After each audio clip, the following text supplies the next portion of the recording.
This is a podcast from the Business Times. Good morning. It's Wednesday, July 1st, 2026. From the Business Times news desk, here are your headlines. What you need to know.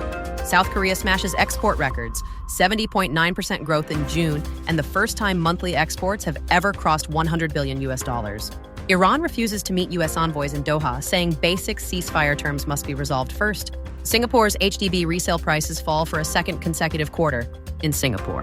HDB resale flat prices fell 0.3% in the second quarter of this year, the second consecutive quarterly decline. Flash estimates released this morning show the drop is steeper than the 0.1% fall recorded in the first quarter, which was itself the first decline in nearly 7 years. In world news, Iran said, this morning it will not meet U.S. envoys Jared Kushner and Steve Witkoff, who flew to the region following the weekend's missile exchanges. Tehran's position is that both sides must first settle the terms of the ceasefire agreement they signed 2 weeks ago before tackling more complex topics such as Iran's nuclear program. Iran's foreign ministry said the visit by its own technical delegation to Doha this week has, in its words, no relation to the Americans' presence there. Separately, President Trump's latest financial disclosures filed overnight Singapore time with the U.S. Office of Government Ethics show he reported more than $1.4 billion in income from family crypto ventures last year. The filings show his companies received almost $800 million from World Liberty Financial, a crypto venture co-founded with his sons, including more than $520 million from the sale of crypto tokens and over $250 million from the sale of business interests. In the region, South Korea has broken 2 historic export records in a single month. Exports surged 70.9% year-on-year in June to $102.25 billion. The first time monthly exports have ever crossed the $100 billion mark. Semiconductor exports nearly tripled to $44.8 billion, also a monthly record, on the back of surging global AI infrastructure investment. The year-on-year gain is the largest since October 1978. Japanese Prime Minister Sanai Takaichi begins a visit to India today for talks with Prime Minister Narendra Modi on trade, investment, and strategic cooperation. The visit follows Modi's 2025 trip to Tokyo, when Japan pledged to more than double its investment in India to over $61 billion over the next decade.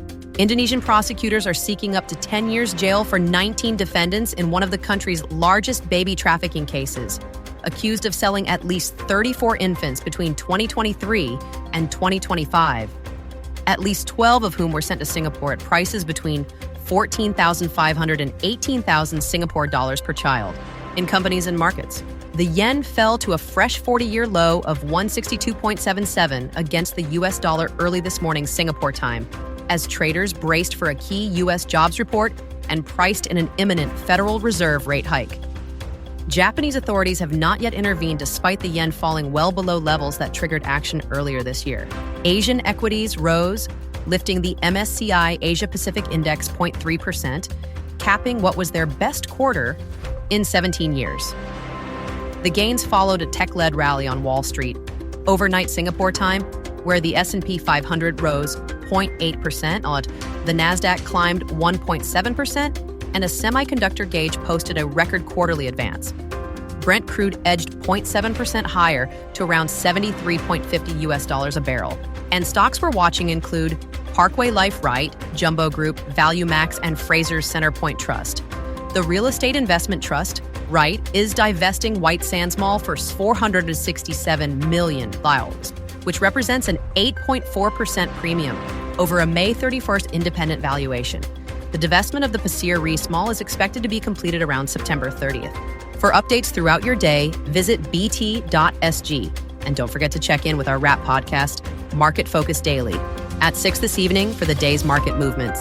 This is a podcast by the Business Times. Find more BT podcasts at businesstimes.com.sg/podcasts or wherever you get your podcasts.